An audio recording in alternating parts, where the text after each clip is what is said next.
क्या कोई ठोस पत्थर किसी जीती जागती इंसान को हमेशा के लिए अपने भीतर समेट सकता है? महाराष्ट्र के अकोला में एक ऐसा चमत्कारिक शिवलिंग है जिसकी दरार में आज भी एक रेशमी साड़ी का पल्लू फंसा हुआ है। यह कोई साधारण कपड़ा नहीं, बल्कि उस महारानी की आखिरी निशानी है जो सदियों पहले महादेव के इस विग्रह में जिंदा समा गई थी।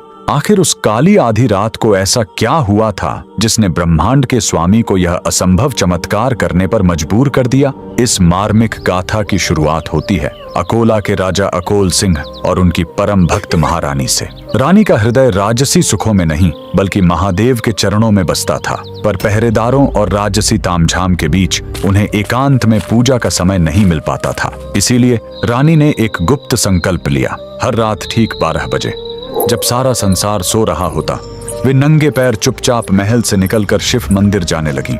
लेकिन नियति को कुछ और ही मंजूर था। महल के गलियारों में विषैला संदेह पनपने लगा। दरबारियों ने राजा के कान भर दिए। महाराज, आखिर महारानी हर आधी रात को छुपकर किससे मिलने जाती हैं? शक का वह बीज राजा के मन में एक भयानक राक्षस बनकर जाग उठा। एक रात हाथों में नंगी तलवार लिए राजा अपनी ही पत्नी के पीछे मौत बनकर निकल पड़े। रानी जैसे ही मंदिर के गर्भगृह में पहुंची और शिव के ध्यान में लीन हुई, तभी पीछे से राजा की पदचाप सुनाई दी। अपनी ही पत्नी पर तलवार ताने खड़े पति को देख रानी का कलेजा फट गया। एक पतिव्रता स्त्री के लिए उसके चरित्र पर किया गया शक मृत्यु से भी बड़ी सजा थी। आंसुओं से भरी आंखों के साथ रानी ने शिवलिंग की ओर देखा और कातर स्वर में पुकारा, हे नीलकंठ, हे त्रिलोकीनाथ, अगर मेरी भक्ति पवित्र है और मेरा सतीत्व निष्कलंक, तो मुझे अभी इसी वक्त अपने चरणों में शरण दे दो। इस कलंक भरी दुनिया में मैं अब एक पल भी जीवित नहीं रहना चाहती। उसी क्षण पूरे मंदिर में एक अंधा कर देने वाली दिव्य रोशनी फैल गई।